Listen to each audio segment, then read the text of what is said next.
ప్రేమగల తండ్రి, దయగల నాయన, ఈ 3 రోజుల సభలో మొదటి దినానికి మమ్మల్ని క్షేమంగా తీసుకొచ్చిన విధానంకై వందనములు. మొదటి వర్తమానములో తోడుగా ఉన్నారు. తర్వాత నాయన మాట్లాడబోతుండగా నాకు కావలసిన జ్ఞానాన్ని అనుగ్రహించండి.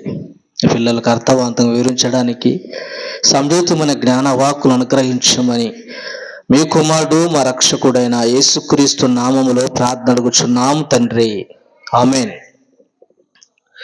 కూడి వచ్చిన దేవుని పిల్లలందరికీ, వేదికను అలంకరించిన దైవ సేవకులందరికీ ప్రభు పేరిట శుభములు తెలియజేసుకుంటున్నాను. క్రీస్తు రాకలోని ప్రధాన కారణాలు అనే 3 రోజుల సభలో మొదటి రోజుకి మనం ప్రవేశించాం. మొదటి రోజు మొదటి వర్తమానాన్ని ముగించుకొని ఇక రెండవ వర్తమానంలోనికి దేవుని దయ వల్ల కృపను బట్టి మంచి వాతావరణం దేవుడు అనుగ్రహించాడు. పిల్లలు కూడా చాలా సైలెంట్గా ఉన్నారు. అనేక గ్రామాల్లో, అనేక పట్టణాల్లో మీటింగ్కి వెళ్ళినప్పుడు పిల్లల గోలంటే గోల, వినరు, ఎగురుతూ ఉంటారు, ఆర్చుకుంటూ ఉంటారు. అదంటే పక్కవాడిని గిల్లుకుంటూ ఉంటాడు, వాడు సైలెంట్గా ఉన్నా గిల్లుతూ ఉంటారు. అంటే అల్లరి అల్లరి అల్లరి. కానీ మంచి వాతావరణం దేవుడు ఇచ్చాడు. కొద్ది నిమిషాలు దేవుని మాటలను మనం నేర్చుకుందాం. క్రీస్తు రాకలోని ప్రధాన కారణాలు. యేసుక్రీస్తుల వారు ఈ లోకానికి ఎందుకు వచ్చాడు, ఆయన రాకలోని ప్రధాన కారణాలు, ఆయన రాక పరమార్థం ఏంటి అన్నది మనము ఆలోచన చేయగలిగితే నిజంగా ఈ 3 రోజులు సభలు పెట్టాలన్నప్పుడు అనిల్ మామ గారు చాలా సంతోషించాను. యాక్చువల్గా అండి, ఈ పండగ దినంలో అనేక మందిరాల్లో ఎలా ఉంటారో తెలుసా? గందరగోళమైన వాతావరణం. ఎలాంటిదంటే హడావుడి అంటారు చూడు, తిరుగుతూ ఎగురులాడుకుంటూ స్టేజీ పైన పిల్లల స్కిట్లు అంటారు, అంటే డ్యాన్సులు. ఆ డ్యాన్సులు కూడా ఎలా వేస్తారంటే ఒంటి పైన చక్క కూడా ఉండదు, అంగి కూడా ఉండదు, ఎగురుతూ ఉంటారు. బనీన్తో ఎగురుతూ ఉంటారు, కొందరు డయర్తో ఎగురుతూ ఉంటారు. ఒకడైతే ఏం చేసేటే భుజం పైకి ఇలా అనుకుంటూ ఎగురుతూ ఉన్నాడు. ఏం భుజం పైకి అనుకుంటాడు, పట్టేసిందేమనుకున్నాం. అది పట్టేసింది కాదట, స్టెప్ అంట. ఏందది? పుష్ప స్టెప్. పుష్ప స్టెప్ అంటే భుజం ఇట్లా ఎగురుకుంటూ డ్యాన్స్ చేస్తూ ఉన్నాడు, ఇట్లా ఎగురుకుంటూ. అంటే లోకంలో ఎలా ఉంది చూడండి, ఎగరడాలు, ఆనందించడాలు, డ్యాన్స్ వేయడాలు, ఇవి మనకు కనపడతాయి. కానీ ఈ 3 రోజులు దేవుని మాటలు వినే ధన్యత దేవుడు మనకి అనుగ్రహించాడు. నిజంగా వచ్చిన వాళ్ళందరూ చాలా ధన్యులండి. ఆలోచన చేద్దాం. క్రీస్తు రాకలోని ప్రధాన కారణాలు ఏంటో ఒక్కొక్కటిగా ఈ 3 రోజులు మనము కంటిన్యూగా, ఈ 3 రోజులు ఈ సభలకు ఎవరైతే వస్తారో వాళ్ళకి యేసుక్రీస్తు రాకలోని కారణాలన్నీ అర్థమైపోతాయి. ఏ ఒక్క రోజు మిస్ అయినా అర్థం అవ్వదు. ఎందుకంటే అద్భుతమైన మాటలు మనం నేర్చుకుంటాం ఈ 3 రోజులు. ఎందుకైనా ఈ భూమి మీదకి వచ్చాడా, రాలేదా, ఏంటి అన్నది బైబిల్ ఆలోచన చేయగలిగితే యోహాను సువార్త 13వ అధ్యాయము 3వ వచనం. యోహాను సువార్త 13వ అధ్యాయము 3వ వచనం. తండ్రి తన చేతికి సమస్తమును అప్పగించేనని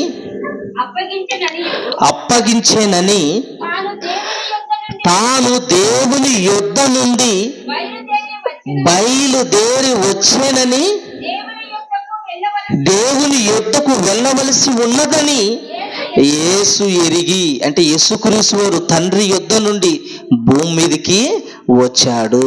అంటే చాలా మంది నాస్తికులు, హేతువాదులు, బైబిల్ గిట్టని వాళ్ళు, క్రీస్తు అంటే నచ్చని వాళ్ళు చాలా మంది ఏమంటే తెలుసా, యేసుక్రీస్తు వారు ఒక కల్పిత పాత్ర, యేసుక్రీస్తు వారు భూమి మీదకే రాలేదు, మీరు సృష్టించుకున్నారు, ఆయన మీరు ఆధారిస్తున్నారు, ఎలాంటి రుజువులు బైబిల్లో లేవని చాలా మంది బైబిల్ వ్యతిరేకులు మాట్లాడుతూ ఉన్నారండి. చాలా మంది మాట్లాడుతూ ఉన్నారు. అంటే యేసుక్రీస్తు వారు అంట తండ్రి దగ్గర నుండి భూమి మీదకి వచ్చాడు. ఎందుకు వచ్చాడు ఆయన? రావలసిన కారణాలు ఏంటి? ఆయన భూమి మీదకి రావాల్సిన అవసరం ఏమి ఏర్పడింది? ఆలోచన చేయగలిగితే యెషయా గ్రంథము 6వ అధ్యాయము 1వ వచనం చదవండి ఒకసారి. యెషయా గ్రంథం 6వ అధ్యాయం 1వ వచనం.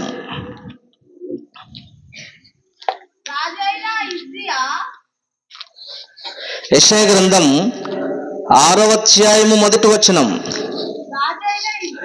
రాజైన హిజ్కియా మృతి నొందిన సంవత్సరమున అత్యున్నతమైన సింహాసనమందు ప్రభువు ఆసీనుడై ఉండగా నేను చూచి తిని. ఏం రాయించాడు యెషయా గారు తెలుసా? ఉజ్జియా రాజు మృతి పొందిన సంవత్సరమున, చదవడం బాగా ఒకసారి.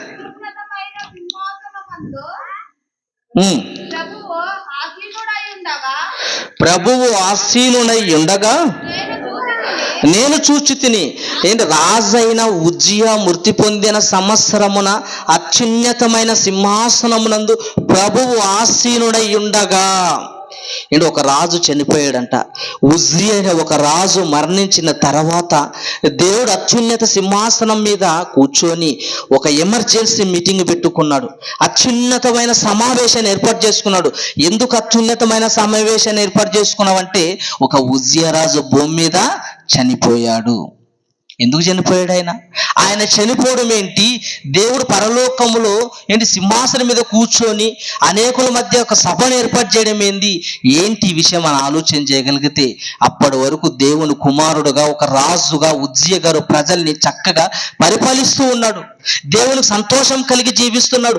ప్రజలందరినీ, ఇశ్రాయేలు వారందరినీ చక్కగా కాపాడుకుంటూ పరిపాలిస్తూ చక్కగా ఉన్న ఉజ్జియా ఒకానొక రోజు తనలో గర్వం ఏర్పడి దేవునికి విరోధముగా ప్రవర్తించాడండి.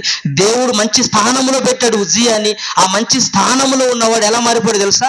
దేవునికి వ్యతిరేకముగా మారిపోయాడండి. చూడు, దినవృత్తాంతముల 2వ గ్రంథం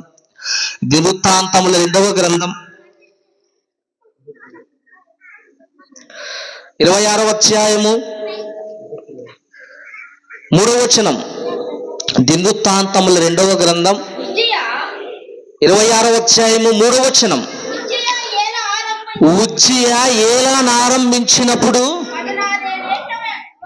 14 ఏండ్ల వాడై యెరూషలేములో 12 సంవత్సరములు ఏలెను. అతని తల్లి యెరూషలేము కాపరస్తురాలు, ఆమె పేరు యెకల్యా. ఏంటి? తర్వాత వచ్చేసరికి 16వ వచనం, 3వ వచనం జరగదు, తర్వాత 16వ వచనం చూడగలిగితే, అయితే అతడు స్థిరపడిన తరువాత అతన్ని మనస్సున గర్వించి, స్థిరపడిన తర్వాత మనస్సున గర్వించి. అంతవరకు దేవునిలో సింహాసనం మీద రాక మునుపు, సింహాసనం ఎక్కక మునుపు దేవునిలో అణిగిమణిగి ఉన్నవాడు సింహాసనం వచ్చేసరికి, అధికారం వచ్చేసరికి ఏమైపోయాడంట? తనలో గర్వం మొదలైపోయిందట. గర్వం. అప్పుడప్పుడు చూడండి, మన దగ్గర పనిచేసే వాళ్ళు ఎలా ఉంటారో తెలుసా? మన వల్ల అవసరం అనుకో నటిస్తాడు. వందనాలన్నా 100 సార్లు పెడతాడు. ఎందుకు? అవసరం ఉంది కాబట్టి. అది అవసరం లేదనుకో పక్కన చూసినట్లు కూడా అలా వెళ్ళిపోతుంటాడు. ఎందుకు? అవసరం ఉంటే మనిషి నటిస్తాడు. అవసరం లేకపోతే గర్వముతో మనిషి హేళన చేస్తాడు. అదేనండి ఉజ్జియా. సింహాసనం ఎక్కక మునుపు దేవుళ్ళు చక్కగా ఉన్నాడు. దేవుని యందు భయభక్తులు కలిగి ఉన్నాడు. ఎప్పుడైతే సింహాసనం దేవుడిచ్చాడు, అధికారాన్ని దేవుడిచ్చాడు, ప్రజల్ని పరిపాలించమని ఆ రాజ్యాంగాన్ని, అధికారాన్ని దేవుడు అనుగ్రహించిన తర్వాత తనలో ఏమొచ్చిందట? గర్వం వచ్చేసింది. స్థిరపడిన తర్వాత ఏమొచ్చింది? గర్వం మొదలైపోయింది. ఏంటి ఆ గర్వము? దేవుని మందిరంలోనికి, గుడారంలోనికి, మందసంలోనికి ఎవరు వెళ్ళాలా? దేవుని యాజకులు మాత్రమే వెళ్ళాలా. కానీ యాజకులు చేయవలసిన పని నేను చేస్తానని దేవుని మందిరంలోనికి వెళ్ళిపోయాడు. అక్కడ దేవునిలో ఏమైపోయాడినా తొలగిపోయాడు. గర్వం వచ్చేసింది. నేను చేస్తానని, నేను చేయనిది ఏమన్నా ఉందన్నదా? నేను రాజును కదా, నేనే చేస్తానని, యాజకులు చేయవలసిన పని నేను చేస్తానని బయలుదేరాడండి. అక్కడ గర్వం వచ్చి ఏమైపోయాడు? చనిపోయాడు. దేవుని కోపానికి శత్రువుగా మారిపోయాడు. దేవుని ఉగ్రతాన్ని పైకొచ్చి శాపాన్ని కలిగి మరణించాడు. అదండి హిజ్కియా గారు చక్కగా ఉన్నాడు, బ్రతుకుతున్నాడు, ప్రజలు పరిపాలిస్తున్నాడు. ఎప్పుడైతే పరిపాలిస్తున్నాడు, స్థిరపడ్డాడు, బాగున్నాడు అనుకున్న సమయంలోనే ఏమైపోయాడు? గర్వం వచ్చి దేవునికి దూరం అయిపోయాడు. అంటే ఇప్పుడు దేవుడు ఆలోచిస్తున్నాడు, నాకున్న నా ఒక్క కుమారుడు ఉజ్కియా చక్కగా పరిపాలిస్తున్నాడే, చక్కగా ప్రజలను పాలిస్తున్నాడే, మంచిగా బ్రతుకుతున్నాడే, ఇక నాకు ఎలాంటి లోటు లేదు, ఆనందంగా ఉంటాను అనుకున్నాడు. కానీ ఆనందం కాస్త నిరాశము అయిపోయింది. అప్పుడు ఉజ్జియా చనిపోయిన తర్వాత, ఇప్పుడు చదవండి యెషయా గ్రంథం 6వ అధ్యాయం మొదటి వచనం. యెషయా గ్రంథం 6వ అధ్యాయం మొదటి వచనం. రాజైన ఉజ్జియా మృత్యు నొందిన సంవత్సరమున అత్యున్నత సింహాసనం మీద ప్రభు ఆసీనుడై ఉన్నాడు. ఎందుకు ఎమర్జెన్సీ మీటింగ్ పెట్టాడో తెలుసా? అప్పటి వరకు ప్రజలు పరిపాలిస్తున్న ఉజ్జియా చనిపోగానే దేవునికి దిగులు వచ్చేసింది, దేవుని భయం వచ్చేసింది, దేవుని బాధతో ఉన్నాడు. ఏంటి ఆ బాధ? నా ప్రజలు పరిపాలించేది ఎవరు? అప్పటి వరకు పరిపాలిస్తున్న ఉజ్జియా చనిపోగానే ఇక నా పిల్లలు అనాథలైపోయారు, నా ప్రజలు ఇశ్రాయేలు అనాథలైపోయారు, వాళ్ళు పరిపాలించేది ఎవరు, వాళ్ళు కాపాడేది ఎవరు, నడిపించేది ఎవరని దేవుడు బాధపడుతూ ఉన్నాడు. అలా బాధపడుతున్నప్పుడంట దేవదూతలు ఎంత పొగిడినా ఎంత పాడినా ఆయన దిగులంతా ఎవరిపైన ఉంది? మన పైనే ఉంది. కింద మాట చూడండి, కింద మాట.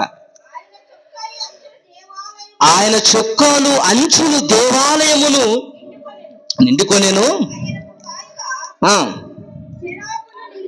సేరాబులు నిలిచి ఉండును. మూడవ వచనం యెషయా గ్రంథం 6వ అధ్యాయం 3వ వచనం.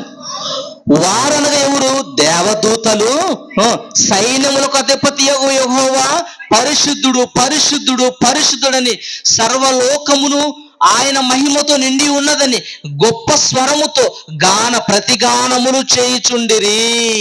ఏంటి గాన ప్రతికారములు ఎవరు చేస్తున్నారట? దేవదూతలు. దేవుడాను పరిశుద్ధుడని గాన ప్రతిగానములు చేయుచుంటే, తర్వాత వారు కంఠ స్వరముల వలన గడప గమ్ముల పునాదులే కదులుచు మందిరము ధూపమును పునాదులు చేత నిండక నేను చాలండి. ఇంటి దేవదూతలు పాడుతుంటే పరిశుద్ధుడు దేవుని పొగుడుతూ ఉంటే దేవుడు ఆలోచిస్తున్నాడు తెలుసా? నా పిల్లల్ని ఎవరు కాపాడతాడు? నేను అప్పుడప్పుడు ఎవరికైనా వ్యక్తి సన్మానం చేయాలనుకో, ఆ వ్యక్తిని తీసుకొస్తాము, కూర్చోబెట్టి ఆయన చేసిన సేవలను బట్టి శాలువ కప్పినప్పుడు ఏమైనా 2 మాటలు ఏమైనా చెప్తావా సభను ఉద్దేశించి అన్నప్పుడు ఆయన ఏం చెప్తాడో తెలుసా? సభ ఉద్దేశించి నాకు మంచి సన్మానం చేశారని సభ గురించి చెప్తాడు, కానీ వేరే దాని గురించి ఆలోచించాడు. కానీ దేవుడు సింహాసనం మీద కూర్చున్నాడు, దేవదూతలు చుట్టూ పరిశుద్ధుడని పాట పాడుతూ ఉంటే, కానీ దేవుని ఆలోచన ఏంటో తెలుసా? నా భూమి మీద నా పిల్లల పరిస్థితి ఏంటి? పరిపాలించేవాడు లేడు, నా పిల్లలు కాచేవాడు లేడు, నా పిల్లలు పరిపాలించేవాడు లేడు, నడిపించేవాడు లేడు. దేవుని ఆవేదన, బాధపడుతున్నాడు. అలా బాధపడుతున్నప్పుడు ఏమన్నా కింద మరి చూడండి, 8వ వచనం. యెషయా గ్రంథం 6వ అధ్యాయం 8వ వచనం.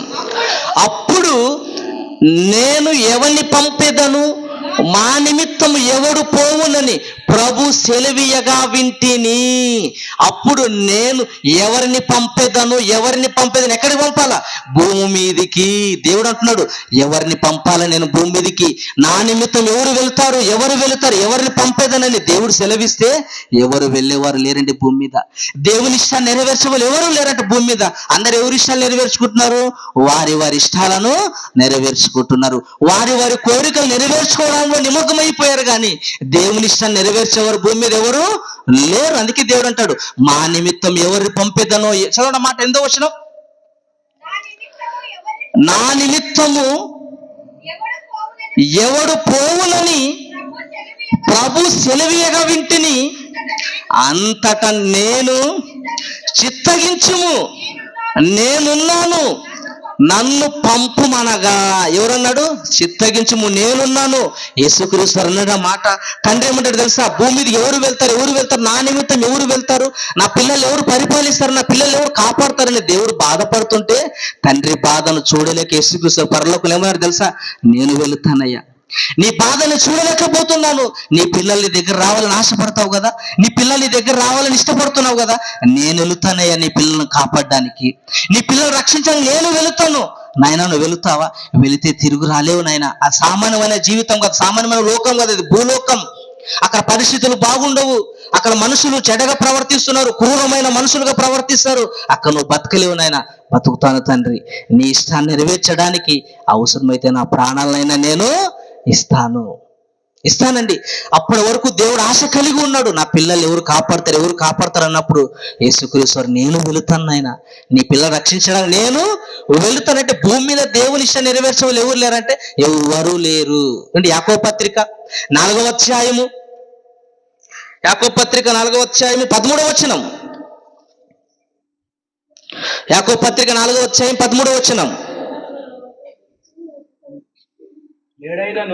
నేడైనను రేపైనను ఒకానొక పట్టణములకు పోయి వెళ్ళి అక్కడ ఒక సంవత్సరం ఉండి వ్యాపారము చేసి లాభము సంపాదిద్దాము రండి అని చెప్పుకొని వారు. అంటే భూమి మీద ఉన్నవారు ఆలోచన ఏంటంట? ఏం ఆలోచన తెలుసా? రేపే పట్టణానికి వెళ్దాం, ఈ రోజు ఈ నెల పక్కన అక్కడ వర్షాలు పడట్లేదు, ఈ వద్దు, నెక్స్ట్ పట్టణానికి వేరే పట్టణానికి వెళ్దాం. ఎక్కడికి? బెంగళూరుకి వెళ్దాం, అక్కడ పంటలు బాగుంటాయి, అక్కడ మంచి ఉద్యోగం ఉంటుంది, అక్కడ బాగా బిజినెస్ చేయొచ్చు అంటే ఒకానొక పట్టణం వెళ్ళి లాభము సంపాదిద్దామనే ఆలోచనతో మునిగిపోయారండి ప్రపంచం అంతా. అంటే సంపాదించుకోవడం, 2 రాళ్ళు వెనక్కేసుకోవడం, సమకూర్చుకోవడం, వీటి గురించి ఆలోచిస్తున్నారు కానీ దేవుని ఇష్టాన్ని ఏ ఒక్కరూ ఆలోచించడం లేదండి. ఉదయం లేచి మొదలుకొని రాత్రి పడుకునే వరకు ఎవరి గురించి ఆలోచిస్తామండి మనం? మన గురించే. అమ్మాయి ఈరోజు తిన్నాను, రేపేం తినాలి, రేపేం సమకూర్చుకోవాలి, తర్వాత పిల్లల పరిస్థితి ఏంది, తర్వాత ఆ పిల్లల పరిస్థితి ఏంది, ఇదేం జీవితం అంతా, ఇక వేరేదేమీ ఉండదు. పెళ్లి కానంత వరకు తన గురించి ఆలోచించుకుంటాడు. నేను ఏ బట్టలు వేసుకుంటే బాగుంటుంది, నేను ఏ షూ కొనాలా, నేను ఏ స్టైల్ కటింగ్ చేసుకోవాలా, నేను ఏ రకమైన వాచ్ కొనాలా. పెళ్ళైందనుకో, నా భార్యకి ఏం తీసుకురావాలా, చీర తీసుకురావాలా, నగలు తీసుకురావాలా ఆలోచిస్తాడు. పిల్లలు పుట్టారనుకో, ఇక పిల్లల గురించి ఏ చదువు చదివేయాలా, ఏ స్కూల్లో చేరేయాలా. పిల్లలు పెద్దగా అయ్యారనుకో, వాళ్ళకి ఎక్కడ పెళ్లి చేద్దాం, ఎంత కట్నం వస్తుంది, ఎవరిని పట్టుకొద్దాం, ఏ కులం అమ్మాయిని తీసుకొద్దాం అంటే వీటి గురించి జీవితం అంతా వీటి గురించే ఆలోచన. అందుకే దేవుడు, నా నిమిత్తం ఎవరు వెళ్తారు ఆయన భూమి మీదకి? ఎవరు వెళ్ళేవారిలో ఎవరు లేరు, అందరూ బిజీగా అయిపోయారు. ఏం బిజీ అంటే కుక్క బిజీ. కుక్కను గమనించారా? తిరుగుతూ ఉంటుంది, అటుపై ఇటుపై తిరిగి వస్తూ ఉంటుంది, దానికి ఏం పని లేదు, సర్రన పోతుంది, మళ్ళీ సర్రన వెనక్కి తిరిగి వస్తుంది. ఎందుకు అలా తిరుగుతుంది గమనించావు అనుకో, ఏం లేదు, తిరిగంట ఉంటుంది అంతే. దాన్ని కుక్క బిజీ అంటారు. ఈరోజు మనిషి కూడా బిజీగా మారిపోయాడండి. బిజీ 4 రాళ్ళు వెనక్కేసుకోవడానికి.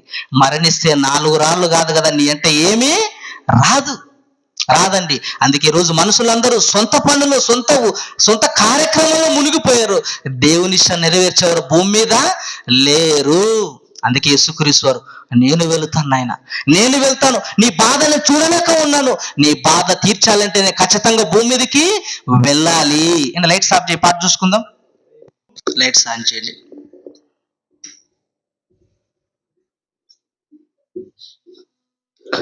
చూశారు కదా, పరలోకములో తండ్రి బాధను చూడలేక ఆయన పిల్లలు దూరం అయిపోతున్నారు. భూమి మీద ఇష్టానుసారంగా బ్రతికి నా పిల్లలు ఎక్కడ దూరం అయిపోతారని తండ్రి బాధను చూడలేక యేసుక్రీస్తు, నేను వెళ్తాను నాయన, నీ చిత్తాన్ని నెరవేర్చడానికి భూమి మీదకి నేను వెళుతానని ఎప్పుడైతే యేసుక్రీస్తు ఆ మాట అన్నాడో, ఎప్పుడైతే ఆ మాట అన్నాడో, తర్వాత నిర్ణయం తీసుకున్నా కింద మాట చూడండి. తర్వాత మాట యెషయా గ్రంథం 6వ అధ్యాయం 13వ వచనం. దానిలో 10వ భాగము విడబడినను అదియు నాశనమగును. సింధూర మస్తకి వృక్షము నరకబడిన తర్వాత అది మిగిలియుండు మొద్దు వలె ఉండును. అట్టి మొద్దు నుండి పరిశుద్ధమైన చిగురు పుట్టును. ఎవరా చిగురు? యేసుక్రీస్తు వారండి. యెషయా మొద్దు నుండి ఎవరు పుడతారంట? పరిశుద్ధమైన చిగురు పుట్టును. పరలోకంలో దేవుడు నిర్ణయం తీసుకున్నాడు, నువ్వు వెళతావు నాయన, వెళుతాను తండ్రి అన్నప్పుడు, అయితే వెళ్ళని అప్పుడే ప్రకటన చేశాడు, ప్రవచనం చేశాడు. యెషయా మొద్దు నుండి చిగురు పుట్టును. అది పక్కన అధ్యాయంకి వచ్చేసరికి చూడండి, పక్కన అధ్యాయంలో అదే యెషయా గ్రంథం 9వ అధ్యాయము 6వ వచనం. యెషయా గ్రంథం 9వ అధ్యాయం 6వ వచనం. ఏలయనగా మనకు శిశువు పుట్టెను, మనకు కుమారుడు అనుగ్రహింపబడెను, ఆయన భుజముల మీద రాజ్యభారము ఉండును. నిర్ణయం తీసుకున్నాడు యేసుక్రీస్తు, నిర్ణయం తీసుకున్నాడు, నేను వెళుతాను నీ పిల్లలు కాపాడడానికి, దేవుడి ఆలోచన చేయండి. మనము ఎప్పుడు మన గురించే కాకుండా కొంచెమైన దేవుని గురించి మనము ఆలోచించాలి. 8 గంటలు మనం డ్యూటీ చేసుకుంటాం మంచిది, 1 గంట సేపు అయినా మనం దేవుని గురించి ఆలోచించాలి. వారం రోజులు నువ్వు నీ పనులు ఉన్నా పర్వాలేదు, ఒక ఆదివారం అయినా దేవుని సన్నిధికి వెళ్ళాలి. నేను వెళ్ళాలండి. ఈరోజు ఆదివారం కూడా వెళ్ళడానికి కూడా ఇష్టపడట్లేదు. 1 గంట కూడా దేవుని సమయం కేటాయిద్దామన్న ఆలోచన కూడా మనిషికి ఈరోజు రావట్లేదు. అందుకే ఎప్పుడైతే యెషయా గ్రంథంలో రాయబడిన మాట అట్టి మొద్దు నుండి చిగురు పుట్టును అన్నాడో, ఇక ప్రవచనం మొదలైంది. కన్యక గర్భవతి కుమారుని కన్నును అనే ప్రవచనం మొదలైంది. అన్నట్లుగానే యేసుక్రీస్తు వారు భూమి మీదకి 2000 సంవత్సరాల క్రితం భూమి మీదకి వచ్చాడండి. చాలా మంది నాస్తికులు హేతువాదులు ఏమాట తెలుసా, మీ యేసుక్రీస్తు వారి చరిత్ర కేవలము 2000 సంవత్సరాలు మాత్రమే. మీ చరిత్ర 2000 సంవత్సరాల క్రితమే పుట్టాడయ్యా, అంతకుమించి చరిత్ర యేసుక్రీస్తుకి లేదు. కానీ మా వాళ్ళకు చరిత్ర ఎంతో ఉందని మాట్లాడుతుంటారు. యేసుక్రీస్తు వారి చరిత్ర కేవలం 2000 సంవత్సరాలు మాత్రమే కాదండి. ఆయన పరలోకంలో ఎప్పుడో పుట్టినవాడు, అక్కడ పుట్టాడు కనుక భూమి మీదకి వచ్చాడు. పుట్టుక రావడం అనేది ఈ లోకం ఎలా ఉంటుంది, భూమి మీద పుట్టడాన్ని పుట్టుక అనుకుంటారు. కాదండి, ఈ లోకానికి రావడము కూడా పుట్టుక. ఇప్పుడు నేను గుంతకల్ ప్రాంతం నుంచి ఇక్కడికి వచ్చాను, మీటింగ్ కొరకు వచ్చానా, నేను వచ్చానంటారు తప్ప పుట్టాడని ఎవరు అనరు. అయితే యేసుక్రీస్తు వారు పరలోకం నుండి వచ్చాడా పుట్టాడా? వచ్చాడు. హెబ్రీయులకు రాసిన పత్రిక 10వ అధ్యాయం 5వ వచనం. హెబ్రీయులకు రాసిన పత్రిక 10వ అధ్యాయం 5వ వచనం. కాబట్టి ఆయన ఈ లోకముందు ప్రవేశించినప్పుడు ఇలాగూ చెప్పుచున్నాడు. ఏంటి ఈ లోకముందు ప్రవేశించినప్పుడు అంటే పరలోకంలో ఉన్న ఆయన ఎక్కడికి వచ్చాడంట? భూమి మీదకి వచ్చాడు. అంటే పరలోకంలో ఉన్నాడండి. ఈ సృష్టి ఏడుపరక మునిపే సృష్టి కలిగించింది కూడా ఆయననండి. కలిగి ఉన్నది ఏది ఆయన లేకుండా కలగలేదు. అన్ని కలిగించిన ఆయన కేవలం 2000 సంవత్సరాల క్రితం పని నిమిత్తం భూమి మీదకి వచ్చాడు తప్ప పని ఈ భూమి మీద పుట్టలేదు. ఎక్కడ పుట్టాడు ఆయన? పరలోకంలో పుట్టాడు. సామెతల గ్రంథం 8వ అధ్యాయము, సామెతల గ్రంథం 8వ అధ్యాయం 23వ వచనం నుంచి. సామెతల గ్రంథం 8వ అధ్యాయము 23వ వచనం నుంచి. అనాది కాలము మొదలుకొని మొదట నుండి భూమి ఉత్పత్తి అయిన కాలమునకు పూర్వము నేను నియమించబడితిని. ఎప్పుడు నియమించబడండి? యేసుక్రీస్తు వారు పూర్వమునే నియమించబడితిని. ఎప్పుడు నియమించావు? ఈ భూమి పుట్టక మునిపే నేను నియమించబడ్డాను. భూమి పుట్టక మునిపే నేను ఉన్నాను. తర్వాత మాటమ్మా, ప్రవాహ జలములు లేనప్పుడు, నీళ్లతో నిండిన ఊటలు లేనప్పుడు నేను పుట్టి తిని. ఎప్పుడు పుట్టాడు? పరలోకంలో పుట్టాడు యేసుక్రీస్తు వారు. ప్రకృతి ఏడపడక మునుపు, భూమి కలగక మునుపు, నీళ్లు మైదానాలు ఏమి లేక మునిపే నేను పుట్టి తిని. తర్వాత నేను పుట్టి తిని భూమిని పర్వతములు స్థాపింపక మునిపే, కొండలు పుట్టక మునిపే భూమిని దాని మైదానములను ఆయన చేయక మునిపే, నేల మట్టిని రవంతయు సృష్టింపబడక మునిపే నేను పుట్టి తిని. యేసుక్రీస్తు ఎక్కడ పుట్టాడు? పరలోకంలో పుట్టాడు. ఎప్పుడు పుట్టాడు తెలుసా? మనకి ఎవరికి తెలియదండి. 2000 సంవత్సరాల క్రితం భూమి మీదకి వచ్చాడు తప్ప ఈ లోకంలో పుట్టలేదు. పరలోకంలో పుట్టాడు. పరలోకంలో దేవుని యొక్క ఉన్నాడు. యోహాను సువార్త 1వ వచనం చూడండి. యోహాను సువార్త 1వ వచనం. యోహాను సువార్త 1వ వచనం. ఆది యందు వాక్యము ఉండెను, వాక్యము దేవుని యొద్ద ఉండెను, వాక్యము దేవుడై ఉండెను. ఏంటి? ఆది యందు వాక్యము దేవుని యొద్ద ఉండెనంట, ఆ వాక్యము దేవుడై ఉండెనంట, ఆ వాక్యము దేవుడై ఉండెను. అంటే యేసుక్రీస్తు ఎక్కడ ఉన్నారు? దేవుని దగ్గర ఉన్నాడు. దేవుని దగ్గర ఉన్నాడు. ఆ దేవుని దగ్గర ఉన్న ఆయన శరీరాన్ని ధరించుకొని భూమి మీదకి వచ్చాడు. చదవన మాట, కింద మాట ఉంటుంది చూడు, 14వ వచనం. ఆ వాక్యము శరీరధారి అయి కృపా సత్య సంపూర్ణుడిగా మన మధ్యకు నివసించును, మన మధ్యకు వచ్చాడు, శరీరాన్ని ధరించుకొని భూమి మీదకి ఎందుకు వచ్చాడు తెలుసా? పని నిమిత్తం వచ్చాడు, పని చేయడానికి వచ్చాడు. ఏంటో పని? మిగిలిన 2 రోజులు నేర్చుకుందాం. మన 2 రోజులు అమూల్యమైన సంగతులు ఆయన రావడానికి గల కారణాలు ఏంటని ఒక్కొక్కటిగా మనము నేర్చుకుందాం. అంటే పరలోకములు పుట్టిన ఆయన భూమి మీదకి ఒక పని నిమిత్తము వచ్చాడండి. ఎలా వచ్చాడో తెలుసా? ఎలా వచ్చాడో తెలుసా అని ఆలోచన చేయగలిగితే ఫిలిప్పీ పత్రిక 2వ అధ్యాయము 6వ వచనం. ఫిలిప్పీ పత్రిక 2వ అధ్యాయం 6వ వచనం. ఫిలిప్పీ పత్రిక 2వ అధ్యాయం 6వ వచనం. ఆయన దేవుని స్వరూపము కలిగిన వాడై ఉండి దేవునితో సమానముగా ఉండుట విడిచిపెట్టకూడని భాగ్యమని ఎంచుకొనక.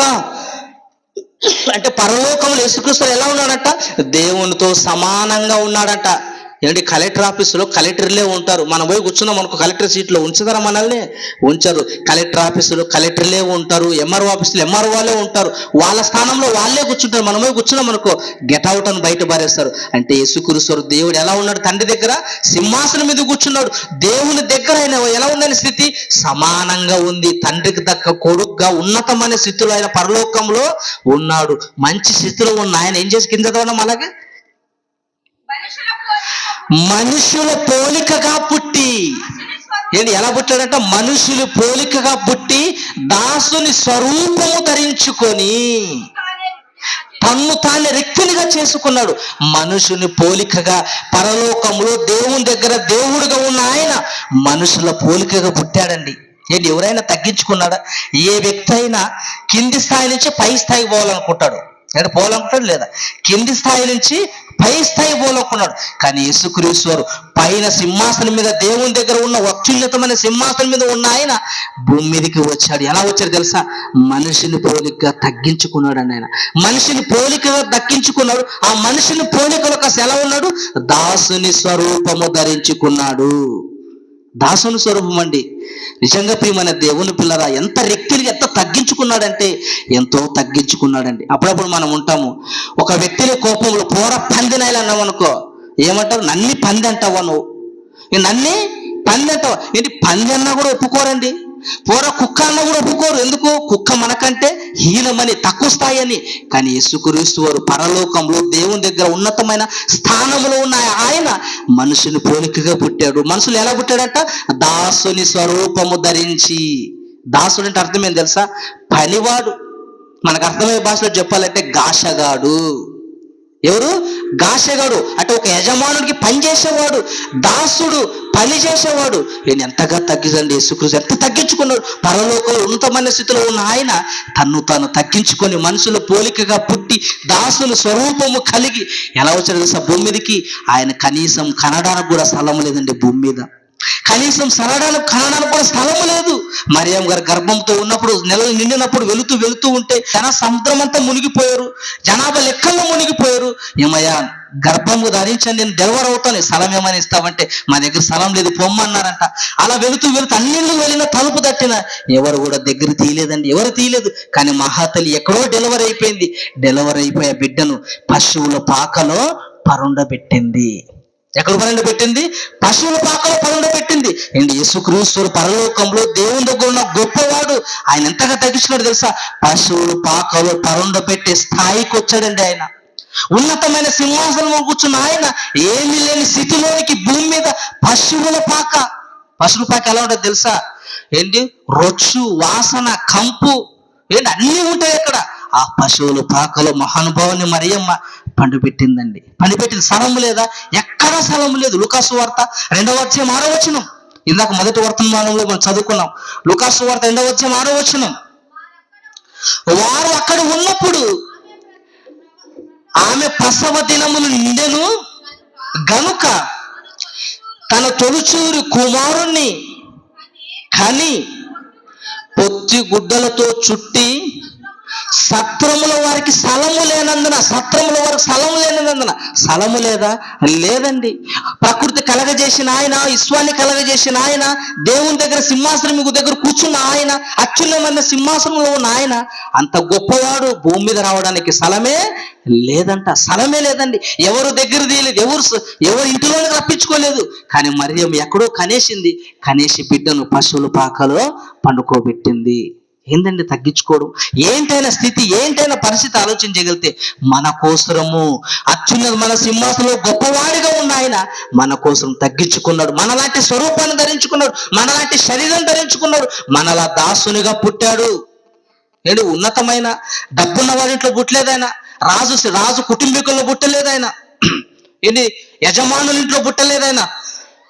మరియమ్మ కూడా ఏమీ లేదని పేదరాలు. యేసేపు గారు పేదవాడు, వాళ్ళ కుటుంబంతో పేదవాళ్ళు గర్భంలో పుట్టాడండి యేసుక్రీస్తుల వారు. ఎవరి కోసరం? మన కోసరము. మనం రక్షించడానికి. తండ్రి నేను వెళ్తాను భూమి మీదకి, నీ పిల్లల్ని దగ్గరికి నేను తెస్తాను నాయన, వాళ్ళు నేను కాపాడుతాను, నేను రక్షిస్తానని బయలుదేరి భూమి మీదకి వచ్చాడండి యేసుక్రీస్తుల వారు. వచ్చి రాగానే ఏం బోధించాడు తెలుసా? ఆయన ప్రారంభం బోధ గురించి, ఆత్మ విషయమై దీనిలైన వారు ధన్యులు. మత్తయి సువార్త 5వ అధ్యాయం మొదటి 2 వచనాలు. మత్తయి సువార్త 5వ అధ్యాయం 2-3 వచనాలు. ఆత్మ విషయమై దీనులైన వారు ధన్యులు, పరలోక రాజ్యము వారిది. పరలోక రాజ్యము వారిది. ఆయన బోధ ప్రారంభమే ఆత్మ గురించి బోధించాడు, పరలోకం గురించి బోధించాడు. ఆత్మ గురించి ఎందుకు బోధించాడంటే ఆత్మనే ముఖ్యమైనది. ఈ శరీరం దేనికి పనికి రాదు. 60-70 సంవత్సరాలు ధరించుకుని ఈ శరీరం మట్టిలోనికి వెళ్ళిపోతుంది. ఆత్మ అనంత కాలమైన దేవుని దగ్గర వెళ్ళిపోవాలి గనక ఆత్మ గురించి ఆలోచించాడు, ఆత్మ సంబంధమైన బోధించాడు, ఆత్మ సంబంధమైన వాక్యాన్ని బోధించాడు తప్ప శరీర సంబంధమైన బోధ ఆయన చెయ్యలేదు. ఏంటి శరీరం దేనికి పనికిదండి? ఆత్మ ఈ శరీరం నడిపిస్తుంది. ఈరోజు మనం పనికి వెళ్ళాలన్నా, మన కూలి పనులు చేసుకోవాలన్నా ఆత్మ ఉంటేనే. ఆత్మ లేదనుకో చెయ్యి కదలలేదు, కాళ్ళు కదలలేవు, మనిషి నిలవలేడు, ఏమి చేసుకోలేడు. ఉదాహరణకి లైట్ వెలగాలంటే అందులో ఏముండాలా? కరెంట్ ఉండాలి, పవర్. దాని పేరేంది? పవర్. కరెంటు ఉంటేనే బల్బ్ వెలుగుతుంది, కరెంటు ఉంటేనే మైక్ సిస్టమ్ పనిచేస్తుంది, కరెంటు ఉంటేనే ఏదైనా పని చేయగలుగుతుంది. అలాగే ఆత్మ ఉంటేనే దేహం పని చేయగలుగుతుంది, ఆత్మ ఉంటేనే శరీరం మాట్లాడగలుగుతుంది, వినగలుగుతుంది, చూడగలుగుతుంది, నడవగలుగుతుంది, తాకగలుగుతుంది. ఆత్మ వెళ్ళిపోతే దేనికి పనికిరాదు. దేనికి పనికిరాదు. అప్పుడు చనిపోయిన వాళ్ళ దగ్గర వెళ్ళామనుకో, ఏమయ్యా సుబ్బయ్య ఎలా చనిపోయాడు, మరి ఉన్నదేంటి అక్కడ? సుబ్బయ్య గారు ధరించుకున్న దేహం శవమై మన కళ్ళ ముందుంది. సుబ్బయ్య గారు వెళ్ళిపోయాడు, సుబ్బయ్య గారు ధరించుకున్న శవం మాత్రం మన కళ్ళ ముందు ఉండిపోయింది. ఇది వెళ్ళేది ఆత్మ, ఉండేది శరీరము. శరీరం దేనికి పనికిరాదండి. చనిపోయిన కోడికైనా విలువ ఉంటది లేదు? ఈరోజు చికెన్ అంత కేజీ 170 రూపాయలు, 180 రూపాయలు, 200 రూపాయలు. చనిపోయిన కోడికైనా విలువ ఉందేమో కానీ మనిషి దేహానికి విలువ లేదండి. అప్పుడప్పుడు మధ్యకాలంలో ఒక యాక్సిడెంట్ అయింది. ఒక లారీలో గొర్రెలు వేసుకుంటూ పోతున్నాడు. గొర్రెలు వేసుకుంటూ పోయినప్పుడు లారీ యాక్సిడెంట్ అయిన తర్వాత ఆ యాక్సిడెంట్ వల్ల కొన్ని గొర్రెలు చనిపోయాయి, ముక్కలు కట్ అయిపడ్డాయి పక్కనంతా. జనాలందరూ పరిగెత్తుకుంటూ పోయి ఒకడు మెడ తీసుకొని పోతున్నాడు, ఒకడు కాళ్ళు మెడ తీసుకొని పోతున్నాడు, ఒకడు తలకాయ తీసుకొని పోతున్నాడు, ఒకడు అన్ని మొండం గిండం అంతా మోసుకొని పోతున్నాడు జనాలందరూ. ఆ పక్కనే డ్రైవర్ గాయాలు పాలై పడిపోయినాడు. ఆ డ్రైవర్ దగ్గర ఒక్కడు పోవట్లేదు. ఎందుకు? విలువ లేదు. మనిషి చనిపోయిన విలువ లేదు, మనిషి గాయాలున్న విలువ లేదు. అది చనిపోయిన కోడికి విలువ ఉంది, చనిపోయిన గొర్రెకి విలువ ఉంది, చనిపోయిన మేకకు విలువ ఉంది, కానీ మనిషి దేహానికి విలువ లేదు. అందుకైన నోరు తెలిసి ఆత్మ విషయమై దీనులైన వారు ధన్యులు, పరలోక రాజ్యము వారిది. ఆత్మ గురించి బోధించాడు, పరలోకం గురించి బోధించాడండి. ఆత్మను రక్షించడానికి యేసుక్రీస్తు భూమి మీదకి వచ్చాడు. ఒక పని నిమిత్తం వచ్చాడు, ఒక సంకల్ప నిమిత్తం వచ్చాడు, అనేకులు రక్షించడానికి భూమి మీదకి వచ్చాడు. చివరిగా మార్క్స్ వార్త 1వ అధ్యాయం 38వ వచనం. మార్క్స్ వార్త 1వ అధ్యాయం 38వ వచనం చివరిగా. మార్క్స్ వార్త 1వ అధ్యాయం 38వ వచనం. ఆయన ఇతర సమీప గ్రామములో నేను ప్రకటించుటకు వెళ్ళుదము రండి. ఎక్కడికి వెళుదాము? ఇతర సమీప గ్రామాల్లో ప్రకటించుటకు వెళ్ళుదము రండి. ఇందు నిమిత్తమే కదా నేను బయలుదేరి వచ్చి తిని ఎందు నిమిత్తం వచ్చాయో యేసుక్రీస్తు అని అడిగితే ఏం చెప్తారు తెలుసా? సువార్త ప్రకటించడానికి వచ్చానయ్యా నేను. సువార్త ఎందుకు ప్రకటించాలి? ఒక పాపిని రక్షించడానికి. ఆత్మ రక్షించబడాలంటే వాక్యం అవసరం. నీ ఆత్మ రక్షించబడాలంటే వాక్యం అవసరం. వాక్యం అవసరం అంటే బోధించాలి, వాక్యం అవసరం అంటే వినిపించాలి. అందుకే ఈ సభలు ఎందుకు ప్రయాసపడుతుంది? ఆయన ఎందుకు ప్రయాసపడుతున్నాడు? ఆనంద్ బాబు ఎందుకు ప్రయాసపడు? వీరేష్ బాబు ఎందుకు ఎంత ప్రయాసపడతారు? ఆత్మ రక్షించడానికి. ఎందుకు కష్టాన్ని పెట్టి ఇన్ని రూపాయలు ఖర్చు పెట్టి సభలు చేస్తున్నారు? ఆత్మ రక్షించడానికి. పండగ వాతావరణంలో అనేకులు వస్తారు కదా, కొందరైనా మాటలు వింటారేమో, ఇద్దరైనా మారుతారేమో, దేవుని సన్నిధికి వస్తారేమో అని ఆలోచన తప్ప వేరే ఆలోచన ఏమీ లేదు. ఆత్మ రక్షించడానికి ఇతర గ్రామాలు ప్రకటించిన నిమిత్తం ఎందు నిమిత్తముగా నేను బయలుదేరి పరలోకం నుండి వచ్చింది ఎందు నిమిత్తము? సువార్త ప్రకటించడానికి, ఆత్మలు రక్షించడానికి, దేవుని పని చేయడానికి. ఏమిటి? ఆయన రాకలోని ఎన్నో కారణాలు ఉన్నాయి. ఈ రోజు ఆయన పుట్టుక గురించి ఆలోచించాం. ఎందుకు మహానుభావుడు భూమి మీదకి వచ్చాడన్నది ఆలోచించాం. అంటే తండ్రి ఇష్టాన్ని నెరవేర్చడానికి భూమి మీదకి వచ్చాడు. అయితే ఏంటి ఆయన పని, ఏంటి ఆయన చిత్తం, ఆయన రాక వెనకాల కారణాలు ఏంటి అన్నది 2 రోజులు ఆలోచన చేద్దాం. ఓకే, ప్రార్థన చేసుకుందాం. దయగలిగిన మా తండ్రి, కొన్ని మాటలు నేర్పించారు నాయన. విన్న ప్రతి కుటుంబాన్ని దీవించండి, ప్రతి ఒక్కరిని ఆశీర్వదించండి. ఎందరైతే నేను సభ కొరకు కష్టపడ్డారో వారి కుటుంబాలు దీవించండి. ఎందరైతే నేను శబ్దంతో విన్నారో, రాలేకపోయినా శబ్దం ద్వారా ఎందరైతే విన్నారో వాళ్ళని దీవించండి, వాళ్ళని కాపాడండి. రేపు దినాలు మరో దినం జరగబోతున్నా ఈ 2 రోజుల సభలో తోడుగా ఉండండి. మంచి మాటలు మాకు వినిపించమని కోరుకుంటూ మీ ప్రియ కుమారుడు మా రక్షకుడైన యేసుక్రీస్తు నామములో ప్రార్థన అడుగుచున్నాము తండ్రి, ఆమేన్. మన తండ్రి అయిన దేవుని ప్రేమ, కుమారుడైన యేసుక్రీస్తు వారి కృప, పరిశుద్ధాత్మ దేవుని అన్యోన్య సహవాసం మనకును సకల పరిస్థితులకును సదాకాలం తోడైండును గాక. ఆమేన్, ఆమేన్.